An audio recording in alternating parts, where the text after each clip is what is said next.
Oke, terima kasih guys masih setia bersama channel Ade Here. Di video ini kali ini gue mau bahas kenapa part-part Suzuki itu dibilang mahal. Tapi awet ya guys ya, walaupun part-part yang sekarang itu menurut gue udah nggak semahal dulu guys.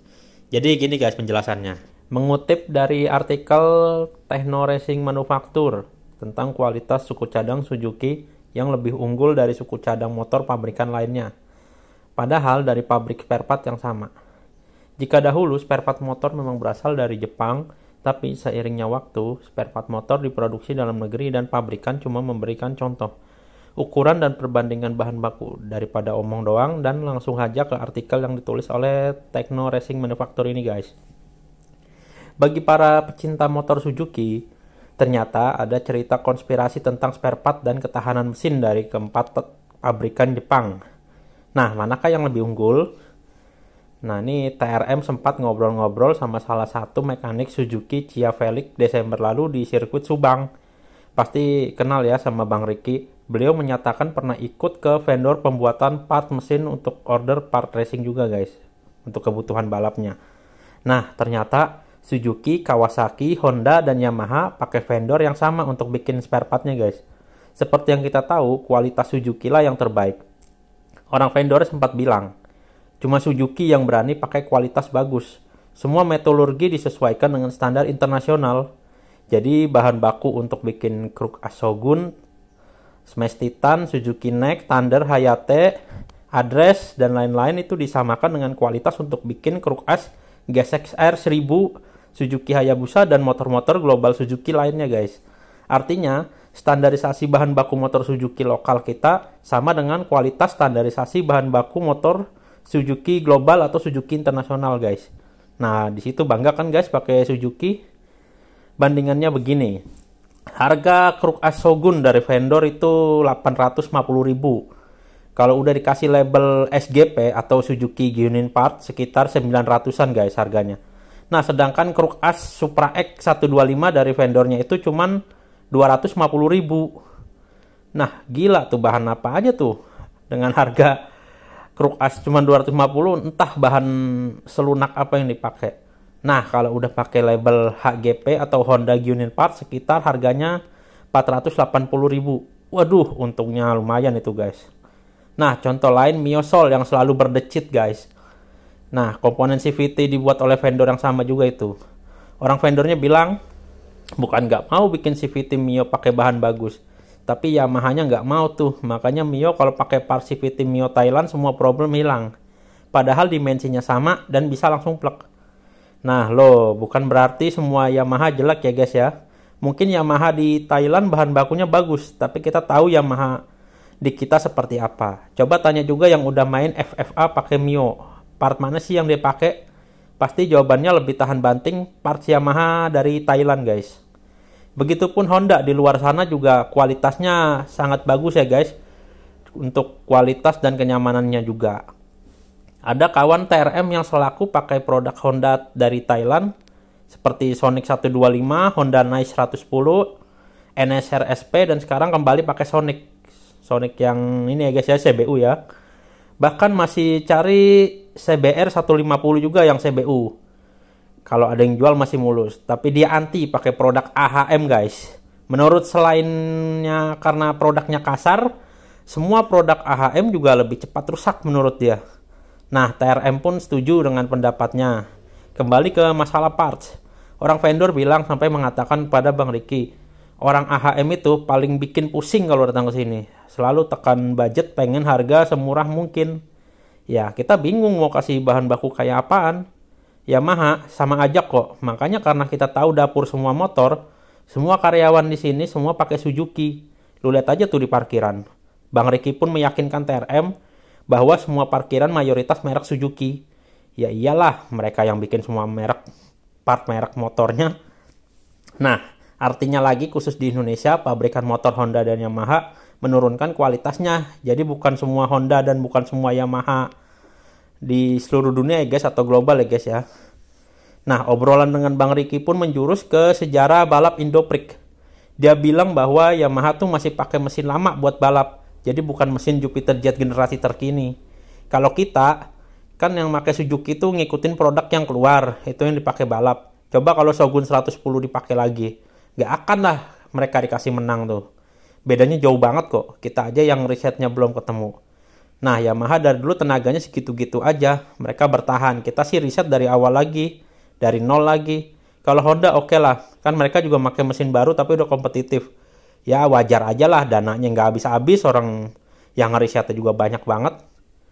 Nah, pendapat dari TRM, kalau misalnya kita beli motor baru bebek 125 cc dengan cara mengumpulkan part satu persatu dari crankshaft, gear ratio, crankcase, piston, cylinder block, head block, beserta seluruh isinya, sasis, kabel bodi, lampu-lampu, keseluruhan bodi, swing arm, velg, ban, kaca, speedometer, spion, dan lain-lain sampai lengkap semua itu. Lalu dirakit sehingga jadi satu motor utuh.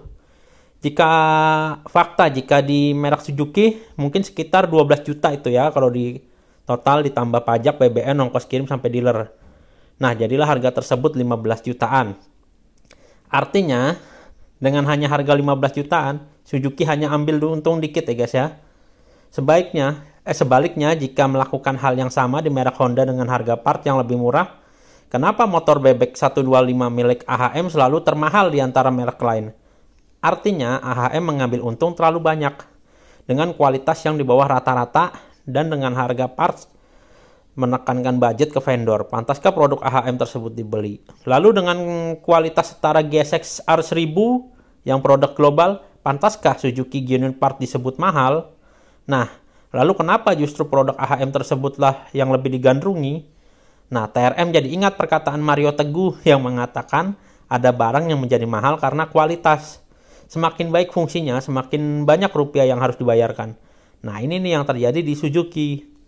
Tapi ada juga barang yang menjadi mahal karena emosi. Karena merek tertentu atau bekas dipakai orang tersohor, maka harganya menjadi mahal. Nah, ini terjadi di produk AHM guys. Coba deh tanya sama pemakai Honda. Langkahnya berapa, diameternya berapa, atau cc-nya itu apa. Gimana cara ngitungnya rata-rata mereka nggak tahu kan.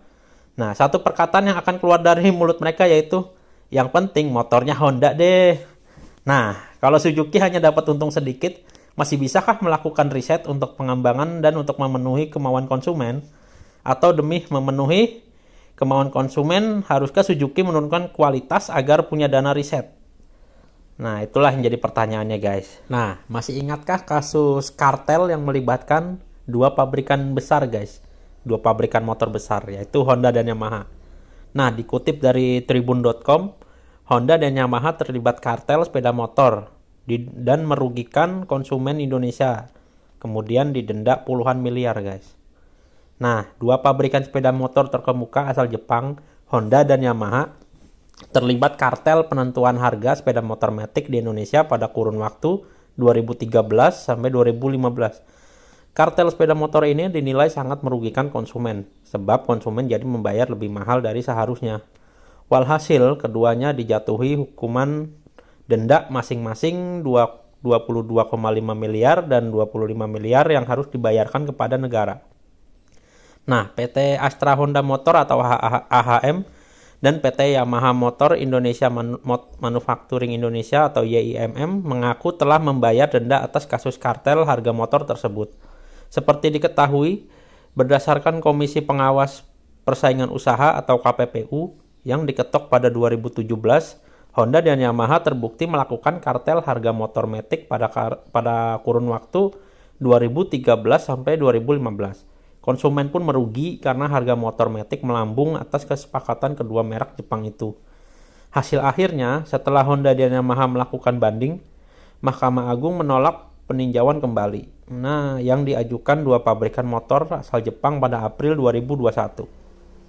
Artinya, kedua pabrikan motor ini terbukti sah melakukan kartel harga penjualan sepeda motor matic pada periode tersebut.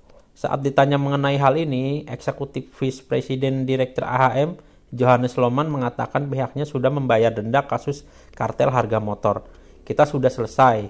Saya enggak ingat persis jumlahnya, tapi sudah selesai semua, ujar Lohmann. Di sela-sela pameran IMOS 2022 di Jakarta, hal senada disampaikan Dinosius Betty, Eksekutif Vice President dan COO PT YIMM, ketika ditanya mengenai kasus yang sempat menjerat Yamaha.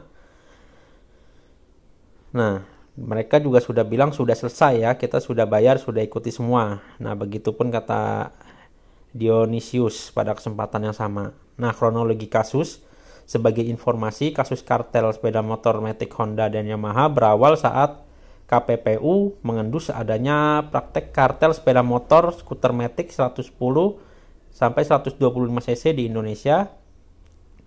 Nah, KPPU kemudian menggelar serangkaian sidang untuk memeriksa dugaan praktek kartel tersebut.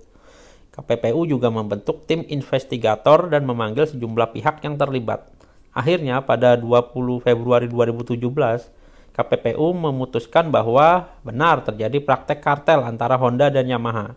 Sebagai hukumannya, Yamaha dihukum denda 25 miliar sedangkan Honda dihukum 22,5 miliar. Sesuai dengan pasal 47 ayat 2 huruf G UU nomor 5 tahun 1999, pelaku kartel dapat dikenai sanksi tindakan administratif berupa pengenaan denda minimal 1 miliar dan maksimal 25 miliar. Nah, majelis komisi memberikan penambahan denda kepada terlapor 1 sebesar 50% dari besaran proporsi denda karena terlapor 1 dalam proses persidangan ini telah memberikan data yang dimanipulasi.